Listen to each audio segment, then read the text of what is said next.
Hi, I'm Wine Guy Tait. Welcome to the Barrel Room, and we're at the 2025 Swirl Around BC Wine Expo. My guest today is Val Tait. She's a winemaker and a good friend. Hi, Val. Hi, Ty. This is kind of our second hello because we were just at the Business of BC Wine in the Global Crew seminar, which was wonderful. Before we get into it, though, I just want to make mention for listeners and subscribers, my last interview with Richard De Silva from De Silva Vineyards and Winery, you know. Yeah, we know Richard. Yeah. Covered so many topics from his deep connections to his roots going back to 1955. Wow. When his family immigrated from Portugal to also to in-depth real understanding of his terroir, which was a little bit of what we spoke on in the seminar earlier. Of course, all his various wines, a couple of unique field blends that we tasted together that is kind of unique to him, and his Portuguese Mex tapas-styled restaurant and very original menu offerings. That's a really good restaurant, by the way. Yes, if that sounds of interest to you, head on over and have a listen. My lovely guest, longtime friend, winemaker, and GM of Gold Hill Winery, located in Oliver, BC, around the very first sub-GI, the Golden Mile Bench. Val's a hands-on, boots-in-the-dirt, true viticulturalist with near 3 decades of experience in making some top wines I've tasted coming out of the region.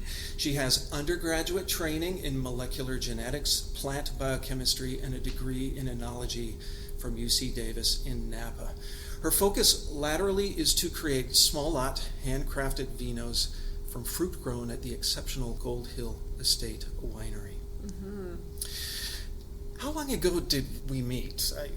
Was it a dozen a while years ago. I think it was the BC Wine Growers Association Bloom event. Then in 2017, a month-long odyssey of my own working with you at Bench 1775 right. for the Whites program. A few dinners, some boating, Yes. lots of meetings, blending sessions, Yes. tastings, a lot. Yeah. A lot has happened since then, Val. Well, I just have to interrupt and say I remember meeting you because I could have sworn you were John Malkovich. Oh, yes. Well, I've had that comparison a few times. So, I mean, since then, world pandemics, everything. 7 Pestilence, subsequent plagues. vintages. Where does the time go? I Does it know. all become a blur at some point after so many years as a winemaker? No, it doesn't. But you know what's really scary is I have so many vintages existing at the same time in my mind and in the cellar that I often get confused and I have to recheck, like, what vintage are we in? Because we've got wine in case that's aging, like 4 vintages aging, 2 vintages in bottle, and 2 vintages in barrel, and then 1 in tank ready to be bottled, and then the harvest that's coming in. So it's kind of like a lot of vintages that are swirling around in my head.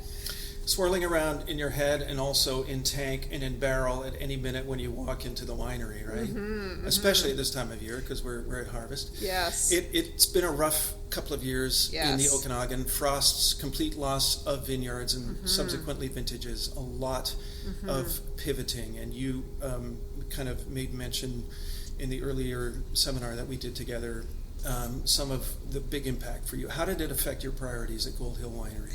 Oh, wow. Well, back it up even before the last 2 years. We've just had so many challenges that are completely out of our control, including wildfire events and then subsequent road closures that limited access to the Okanagan with tourism, which is a big part of how we do business, is people directly visiting our winery. And then climate events that have caused widespread losses.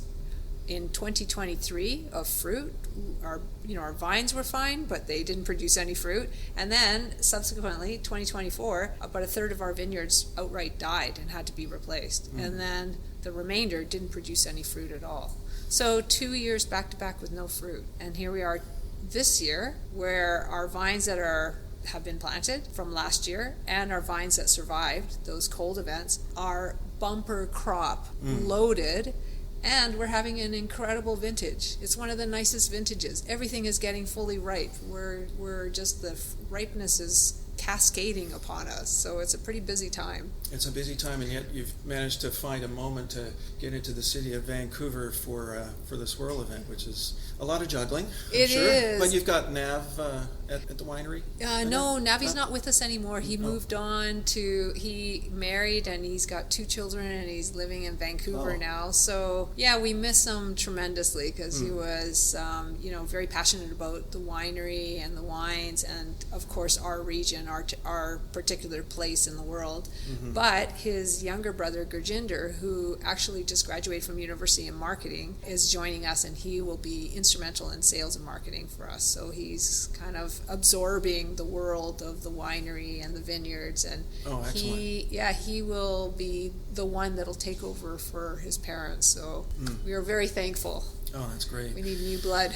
A favorite grape I know is yours, and I too am a fan, Cab Franc. Oh, yes. I just had some in my mouth, and that was lovely. A couple of years ago, we walked up to that amazing 1 kilometer long vineyard at the top of the ridge, which was the Cab Franc, the longest Cab Franc. It's kind really of long row. Yeah, it's like a kilometer long. Yes. So that was all lost, and is it being replanted? Everything's been replanted. The vines didn't outright die, but what happened is we saw a lot of damage, and instead of chasing those vines and hoping that they'd make a recovery, we just decided that we need them to be functional and productive and really even ripeness in the fruit, and so we just replaced the vineyard. It's just too important to us, and we really need to get beautiful fruit. It has to be productive. It has to be something that we can count on with consistency. And so for us, it just made sense. We've already lost that vintage to just replant it. And in fact, the brothers, the owners of the winery, are such good growers that they were able to produce enough growth in the first year that in the second year of the vine's life, we were able to get 60% or 70% of a full crop. So that means we're back in business like that. Excellent. Yeah. Oh, wow, that's very fortunate. That's very fortunate. And I mean, another year, and it's going to be like, we didn't have this mishap. There'll be some new challenge that we're facing. Obviously, there'll be new challenges. There'll always be challenges, yeah. But I feel like we're getting good at it. We're getting good at dodging the bullet. So, yeah.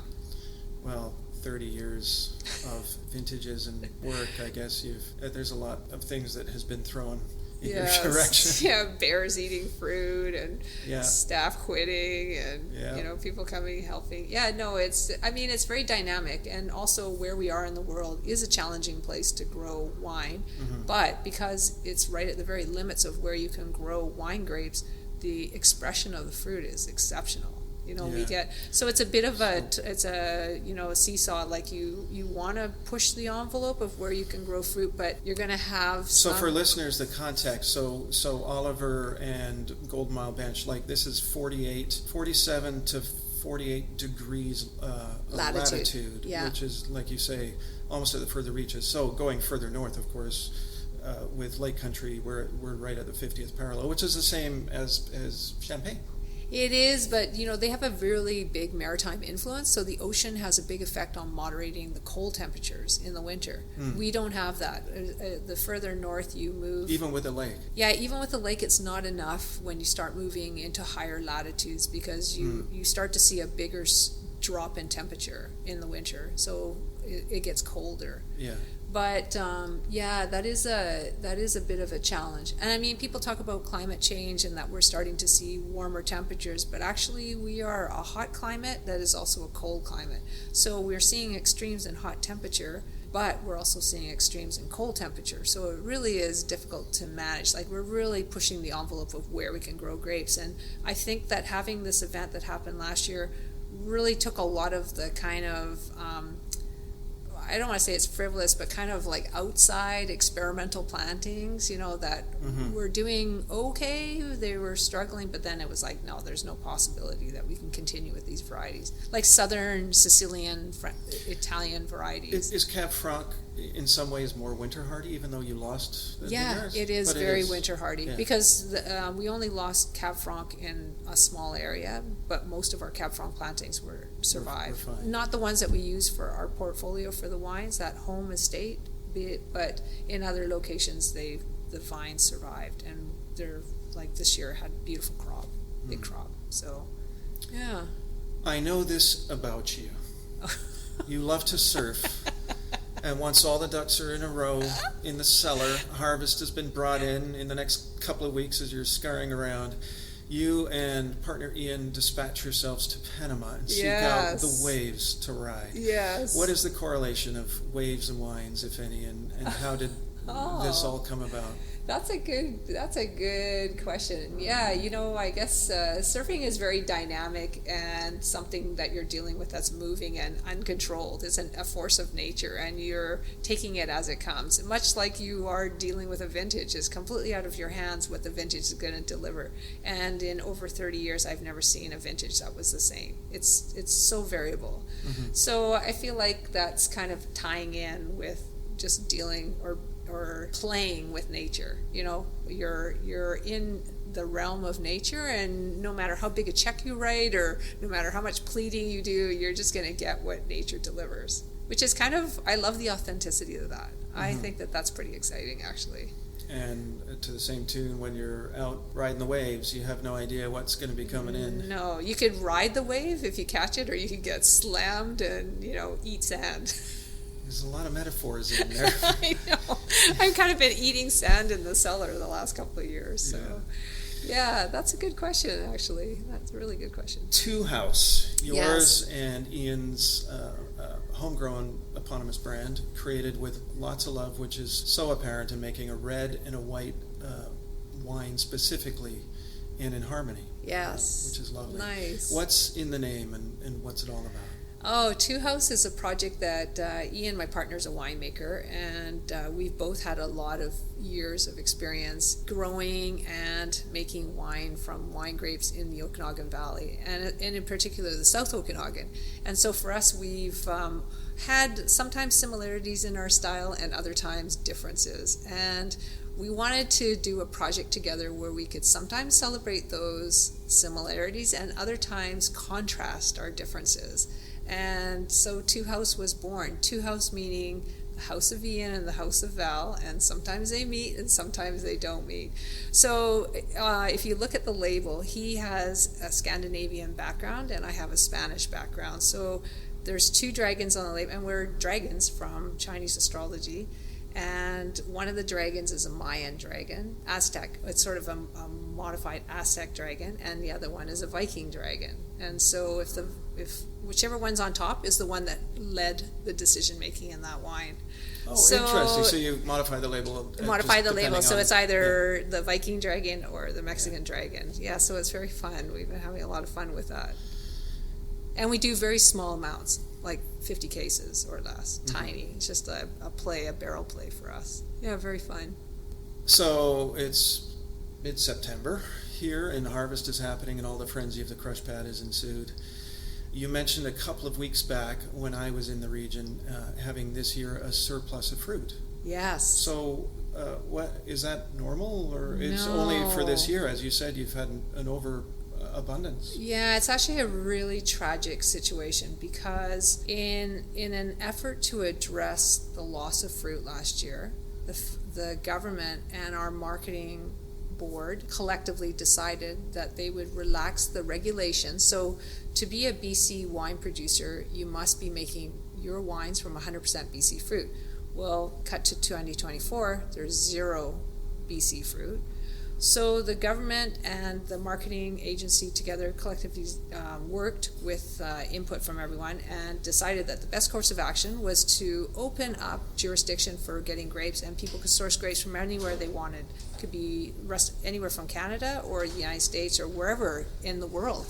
So with the relaxing of those rules, a lot of wineries took advantage of that, in particular the bigger producers, and they brought in a fairly significant amount of fruit, anticipating they weren't going to have fruit for 2024 or 2025. But 2025, we have a beautiful yield of fruit. And unfortunately, hundreds of tons of fruit is going without a home because the wineries have already sourced fruit from other areas. Yeah. And it's really unfortunate because the growers had the loss of revenue from 2024 of fruit that they couldn't produce, didn't have money for, and now they're in a year where they can recoup some of those losses. And unfortunately, they don't have a market for their fruit. because it's occupied by fruit from another place. So it's kind of a tragic situation. And I mean, it could be an existential problem for some growers. You know, 2 years, that's a long time to hold your breath, 2 years without any revenue. Because they don't have an alternative path to generating revenue. They're not a winery, so it's like, very tragic. That's a good point. The wine program at Gold Hill has very strategically managed to include 65 acres of vineyards and a 3-year reserve program, which so many wineries haven't been able to achieve. And that, of course, plays into these hiccups with no vintages. How did that come about at Gold Hill, and is that part of why you're not too concerned with the loss of the recent vintages? Yeah, well, with Gold Hill, all of our fruit is sourced from one vineyard, and as you say, I learned very early on from my partner Ian Sutherland about the value of holding back your vintages and releasing them when they're ready to drink, as opposed to selling a wine that, you know, is definitely drinkable, but would benefit from having some aging. Yeah. And for us and for anybody starting out, if you do that right at the very beginning, you hold back those wines, you know, it's like you just don't have anything to sell, or you make a different product to sell for those first couple of years, and your volumes are really small, so you're not holding back a lot. And then once you start on that release program, it's just every year you're already on that release program, so you're already aging your wines. So for us, for me, because I've seen that happen in the vineyards, that there's a lot of variability and you don't know for sure what's going to happen and if fruit's going to get ripe that year or not. I've done it with the whites and the reds, and so we have a reserve in our Gold Hill label of at least 2 years in the whites and 4 to 5 years in the reds. So you know, it wasn't as tragic for us from a selling through our wines point of view, because the losses that we see in 2024 we're not going to realize until 2028, 2029 for our reds. So we could weather that as a winery, but it still was devastating financially from the growing side of our operation, because most of the production of our fruit is sold to other wineries. We just do a very small amount for our winery. We're only making 8,000 cases a year, so it's not a big production. So what are your goals for these next wines currently in the cellar, and what makes you happiest with them? Because I know your style, like you're a brewmaster, a winemaker. I remember you alluding to winemaking being similar to canning, where you've got all kinds of pots on the stove, and so it's a big, messy canning process. So it's kind of like that, actually. What makes you happiest? Oh, well, you know, like I'm cognizant of what's happening with trends. Like you were in a talk with me, like we were listening to Barb talking about just the trends of what's happening globally with wine sales and what people are drinking, and, you know, personally also what I'm drinking myself. Like I'm starting to move away from really big kind of classic red wines, and this year this is completely off piece, but I want to do a very small amount of a red wine that can be chilled, a true red wine that's chilled, not a rosé. So something that you can drink in the summer that's a very light red, like Tempranillo, because I know you used to. Yeah, like Tempranillo, but I want. So I'm going to do that with a Pinot Noir. So it's going to be. We have this like playful label that I have for just doing those kinds of experimental projects called Terre Lab. So it'll be under that. But I really want to achieve that, which is not a true red wine that you would drink at room temperature and then chill it. I want to actually create something that is meant to be purposely chilled.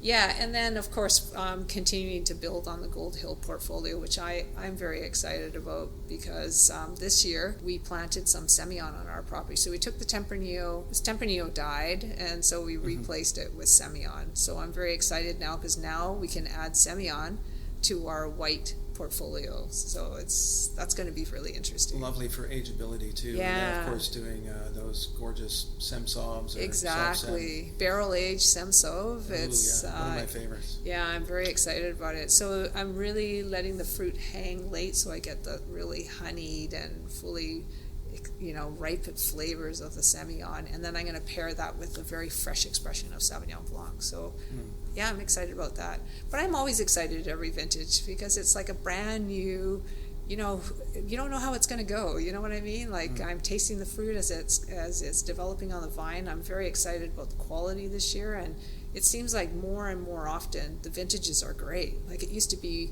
you'd have 2 fantastic vintages in a 10-year period, and I feel like now it's like half the vintages in a 10-year period are spectacular.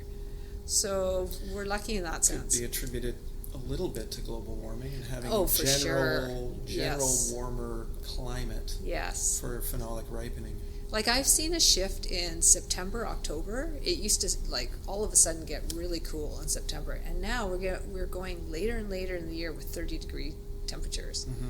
So that makes for just beautiful late ripening. You used to preside over 50 plus SKUs at Bench 1775. So you've pared down, I remember that. That was down insane. a little bit. I still remember as I was running around there that year with you, a little bit deer in the headlights and cross-eyed because it's just too much to keep track of. So now it's sort of 15-ish or 20-ish SKUs. No, even less than that. Less than that. 11 SKUs. Recently reviewed results of the Wine Align National Wine Awards of Canada, and there was nearly half the gold medals were from BC wineries, which was lovely to see. A couple of golds in there from Bench 1775 that I thought you might have commandeered. Yeah, for sure. 18 white and the red meritage. Well, we did, our latest results were all of our 2020 reds and rosé won gold medals. Oh. So that was the most recent results, Do you submit for Gold Hill? We submit for Gold Hill. You submit for Gold Hill. So we submitted for Gold Hill. Yeah, so that was our most recent results. That was last year the last year's results. This year we didn't submit anything because we're getting ahead of our release schedule, so we're just working on our 2020s now. But yeah, so we've been doing really, the vineyard is an exceptional vineyard, and Ian and I have been making fruit from that vineyard since it first started producing, and it has delivered exceptional fruit regardless of the vineyard vintage year. And in a cool year, we've just had to hang the fruit longer, and in a warm year, we just pick it earlier. But it's always delivered performance. It's such a fantastic site. How or what do you do personally and specifically that gives you such a clear focus in such diverse portfolios and alliances too? Well, personally myself, I love wine. And I love to drink wine, and I kind of selfishly am, furthering, like, I think BC wines in general, I love the style of, and, from a vineyard production side and from the wine growing, I feel like, we're producing fruit that iconic wineries are using and building their portfolios in a very specific style of fruit. And then ourselves as well at Gold Hill, we're just like really dialed into the production from that site, that vineyard site. And, basically the wine style is really driven by what's being expressed in the vineyard, which for me is really important because, we really need to set ourselves apart with an identity, especially as we move forward in the world. And, the world is a busier place, and, just so people really identify with a sense of, okay, we're drinking, we're eating, we're doing locally, and hopefully, like, I think more and more people are sensitive to that and wanting to participate in, and that's how you build culture. If you consume what's local, it creates a culture. You create a food culture or wine culture, then it creates a social culture. Markedly different from other places that make wine. Speaking of UC Davis, do you ever go back to Napa? No. Napa's a very different beast than when I was down there. It's when I was there, when I was going to university, it was a very mom-pop winery run operations. And in the last 15 years, it's just been hugely capitalized. Maybe I would say 25 years ago that it really started happening. And there's just massive projects, incredible wines, but it's not really my scene. It'd be, if I could just like pop myself in and I could be there for a couple hours and then pop myself out, I'd love it. But it's I'd be curious. I haven't been down for. You haven't been down there? Not for 15 years. I think was the last time I was in Napa. You would be blown away. And even then, remarkable amount of investment going on in certain places. So I could see, better than a decade on, how much more that has even grown. Yeah.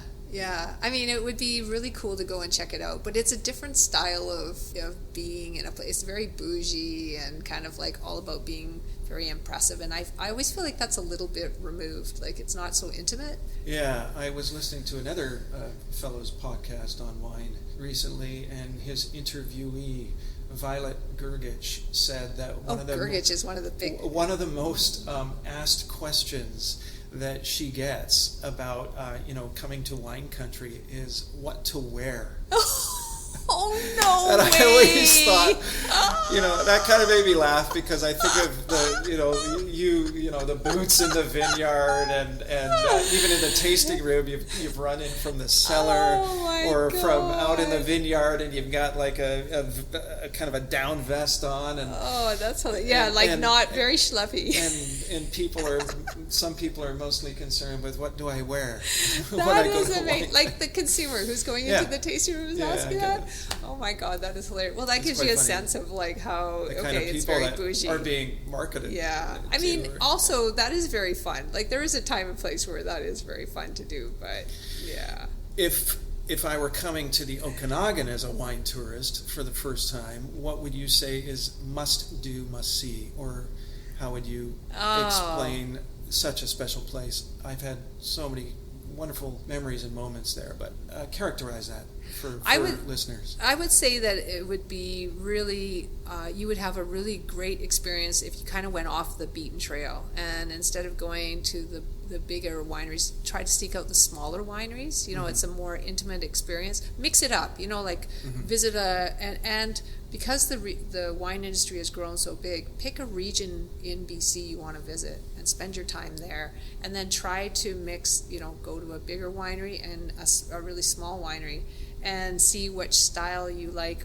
just from a visiting winery point of view, because I think wineries in general are trying to be much more welcoming and inclusive, and try to make people feel really comfortable. So if people feel intimidated, or they feel like they want a more authentic or less pretentious experience, if you diversify where you go, you can really dial in the type of experience you want, which is really nice. But yeah, I would say that pick a region first, and then try not to do too many tastings in a day. I think a lot of people do that. They try to fit in too many. Myself, two or three wineries at max. 2 or 3. 3 is even pushing it for me. Yeah. I like 2, and I always like to have a sit down, have a little bit of food, just be civilized about it. Yeah, I did that on this last trip where we didn't manage to connect, and I had a wonderful afternoon at Red Barn. Red Barn's gorgeous. I love the wines. I just sat out there. Great wines and lovely patio and amazing winery. Those tanks. Yeah, I was thinking of you when I walked in, and they have these tanks that are like aluminum, but polychrome. Yeah. So like purpley, pinky colored. They're gorgeous, easy to clean. They're sexy. Very sexy.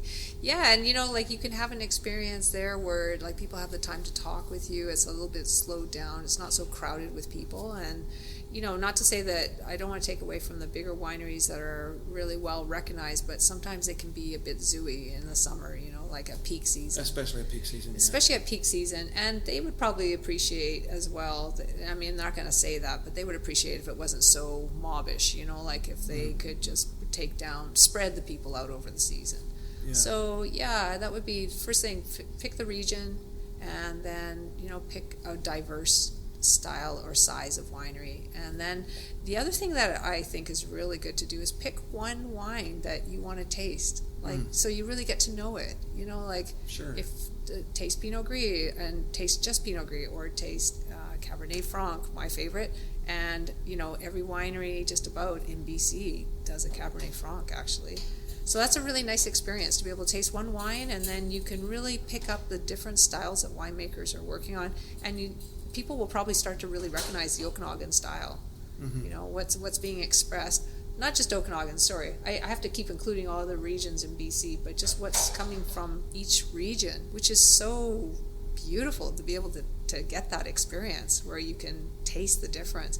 And by doing just one wine, it really focuses your palate, and then I think it would really build a lot of confidence that people would get in being able to taste and discern wines if they just focus on tasting one wine. And each region has its kind of strengths, I think, yes. too. Like haven't been over to Vancouver Island for a while, but lots of sparkling, going on there. And then do you know Helene from up in Lillooet at Fort Barons? Oh yeah, Fort Barons. Yeah, they're doing gorgeous she does beautiful whites and Riesling and yeah, like on the island, they're doing incredible Pinot Noirs and the sparkling program, like you say. And so the interesting thing where everybody had lost fruit in 2024, the island had lots of fruit. They didn't have a shortage because their vines survived, no problem. Amazing. Yeah, so I would say, diversify where you're going, diversify the size and type of wineries you're visiting, and focus on one wine. And if you go in the off season, you have very good opportunity to talk to winemakers or owners. It's like a way more chill vibe. Thanks for sending along the media pack. Oh yeah, happy to. Finally got it. Most wines are from your current portfolio. I've enjoyed a couple so far. Nice. I think I sent a couple of photos with you Chef did. Ricky's pairings. I appreciate your reviews, by the way. I look forward to reviewing the rest and tasting the others, including the Two House. What are you most proud of for the current portfolio offerings, and what would you tell listeners or new wine club members to expect? Oh, I'm very proud of the Cab Franc. I feel like the Cab Franc, we really are dialing in the style, and it's we're getting just like really unique expression from our vineyards. And yeah, I feel like the Cabernet Franc I would be most proud of. And then of course the Sauvignon Blanc, because I it's the summer and I'm drinking whites right now. But as we head into the fall, the Cabernet Franc and Grand Vin are flagship wine. Very proud of that. We're bottling Syrah 2022 this October. And that's been percolating. It's been in barrel aging for 2 years. And it's actually, I'm very happy with that. But what do you put into the Grand Vin? Do you actually, is it all the Bordeaux varietals, but you put Syrah in? No Syrah, but you know what? It's we have all the red wines aging in barrel, so we do Cab Franc, Merlot. Sometimes we do Malbec and Cab Sauv, but we're doing a little bit less of that because going forward, so basically what we do is we have all these barrels, and I'll just taste through the barrels, and I'll select the best barrels for putting together the blend for the Grand Vin. And the Grand Vin 100% depends on what's tasting good, like what tastes beautiful in the blend. So going forward, I would like to try to make it Cab Franc dominant, and then use Merlot, Cab Sauv, and Malbec as seasoning, to just make it a bigger wine, because Grand Vin is meant to be a very big wine compared to the Cabernet Franc, which I would consider a medium-bodied wine. So that is always an exciting process to build that wine every year, because it changes. The blend composition changes depending on what is favored in that vintage. But always Cabernet Franc does well every vintage, and so that's why I'd like to have that predominantly in the blend. And there's a tasting following this in the big room downstairs with about 60 wineries here at Swirl Around BC Wine Expo. What have you brought down for tasting for today? We have our Sauvignon Blanc and our Cabernet Franc Rosé, and then our Cabernet Franc and the Grand Vin. So there's like a nice collection, carry you through the sunny days to the cool, cozy winter days. Yeah, and those, some of them are under the Charisma label. Yeah, Charisma is, we make Charisma at the winery, and it's, I'm still involved with the winemaking of Charisma, but Charisma is my daughter, I make the wines with my daughter in mind. She's in her 20s, and she has a really good palate, but she doesn't have the budget to buy the wines that she's used to drinking growing up in our household. So now that she's on her own, she's got a lower budget. So I built Charisma for people like my daughter who still have good taste, but they just can't afford the big wines. So they're just wines that have less inputs in them, like less oak. So they're not aged as long. They don't go into oak barrels, or a very small percentage of the wine is in oak barrels, to keep our input costs low, and then they're put to market sooner. So for example, we're selling our 2019 Cabernet Franc right now. In the Charisma line, we're selling the 2022 Pinot Noir. The other thing about Charisma is it's mostly Alsatian varieties, so Northern European varieties. Pinot Noir, Pinot Gris, Chardonnay, Yeah, that's it. Mm-hmm. Yeah, so we're trying to. Sometimes we add a Gamay, but we don't have Gamay this vintage. But yeah, those. So it's a very small portfolio of mostly Northern European varieties. Going forward, where do you see yourself in this amazing career of yours, Val? Will you keep making your beautiful wines, or is Central America weighing in more these days? More surfing, less winemaking? I thought, last fall when I took a gap harvest and skipped the harvest, I thought, yeah, I could see more beach, more surfing in my future. But I realized after 5 months, I'm not ready to stop making wine. I want to keep on doing it. I mean, the project working with Gold Hill, it's very manageable. It's a small project. We're going to grow the next generation in the winery, in the family wants to grow the business, and I want to be there to mentor this, the newest member of the family who's joined the winery team. Yeah. And I feel like, once I've mentored him, then I'm very happy to step away. That'll be a nice last mission. You live fairly close by too. Really right? close. So, whereas yeah. before, when you were up at 1775 in Naramata, I remember you kind of thinking it was getting busier and busier and busier. Yes. Getting in and out of a little bit more of a negotiation. So I'm a bit of a baby. I was just up in Naramata just recently, and I was like, oh my gosh, it's so busy here. But I'm getting older, and I want to be where it's super quiet. And for young people, it's happening. It's very fun. It's busy. But yeah, for me to live there, it's like living in a tourist area. Like, it's cute and fun for the first couple of years, and then it's like, get me out of here. Too many people. It's very busy. Well, there's over 40 plus wineries on Naramata Bench. Yeah, and the traffic has changed because now it's semis and commercial vehicles and tour buses, and then of course all the tourists, and then the traffic of people living there, and yeah, it's gotten really busy, and I guess that's we've become a victim of our own success. I mean, that speaks very highly to how successful the wine industry has been, but also there's a bit of a lesson there because it does kind of make it hard to have a lifestyle. Yeah. And it's kind of seen as an entertainment business, really, in a way, which is kind of odd. It's not like a food item. It's kind of got this element of entertainment. So that kind of wine tourism happening. Yeah, yes. Exactly. And so that kind of ramps up that energy too. So for where you live, it's a little bit much, but Oliver is pretty quiet, and so is OK Falls. Yeah, Oliver. Yeah, you would hate Oliver. So like dead. In the winter time. Yeah. It's like so dead. Well, that's why we go away in the winter. That's why you go away. It's dead. So when you get back to the winery, obviously there's more harvest exigencies, things to do. When do you kind of get finished and get yourself together to go down to go away? Central America? Well, this year, you know what? I actually missed winter last year. We left when it hadn't even got cold yet, so it was the end of October, and we had a really warm fall.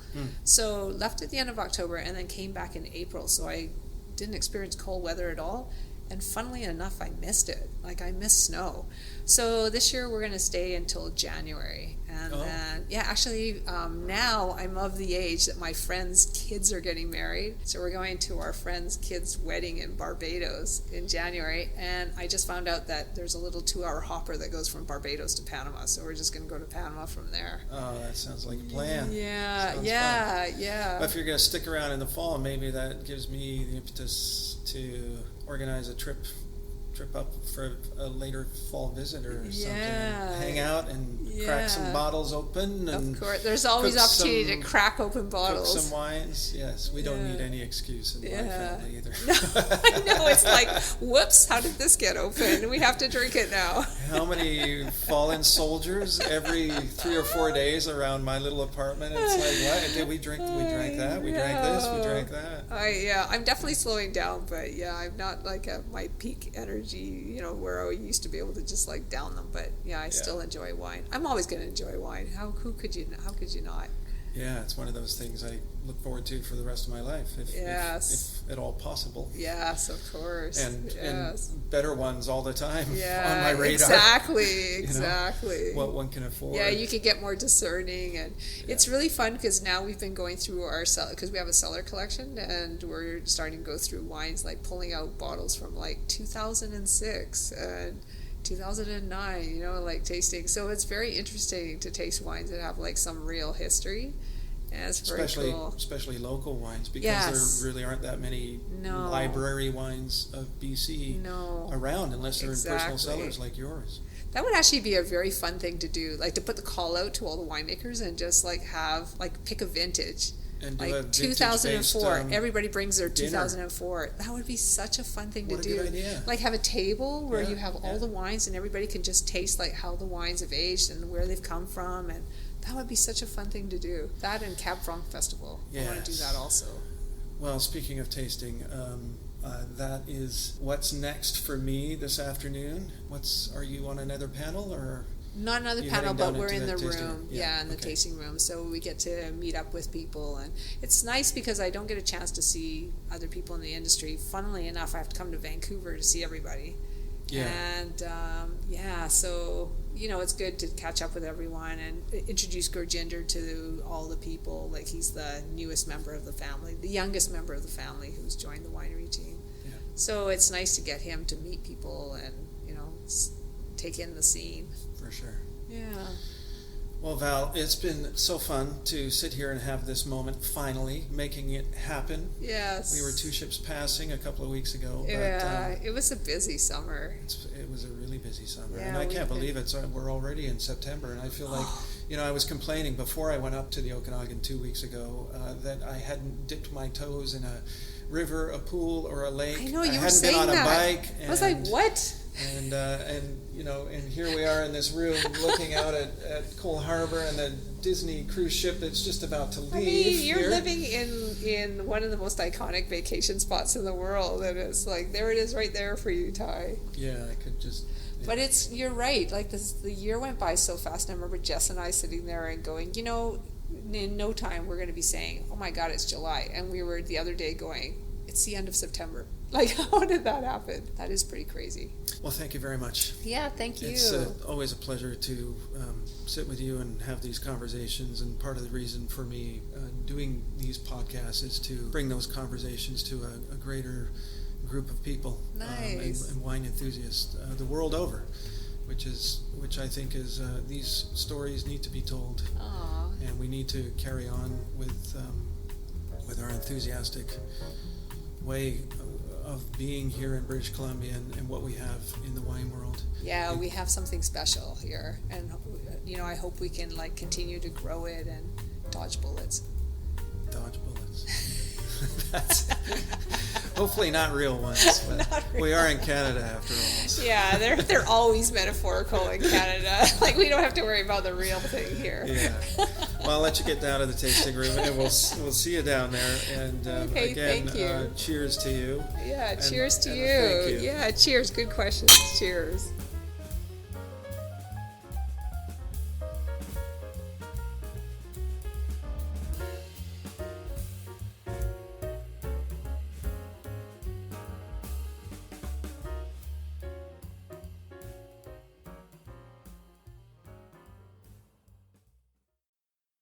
You've been listening to The Barrel Room, and I'm Wine Guy Ty. If you like this content, remember to heart this episode. It really does help the algorithm, and you can also subscribe to this podcast for the low price of free, so you don't miss another future drop. Fun fact, if you hit the share button and copy link, many more humans can join us here as I raise my glass to you. Find The Barrel Room on Apple Podcasts, Spotify, Google, iHeartRadio, and nearly anywhere else you get this type of content. As always, I appreciate you tuning in today. If you or someone interesting from the world of wine would like to be considered for an interview live in the Barrel Room, please reach out through your app or direct message me on IG at WineGuyTy. Remember, the best wines are those shared with friends. Let's share my next drop together. Cheers, santé, and salut.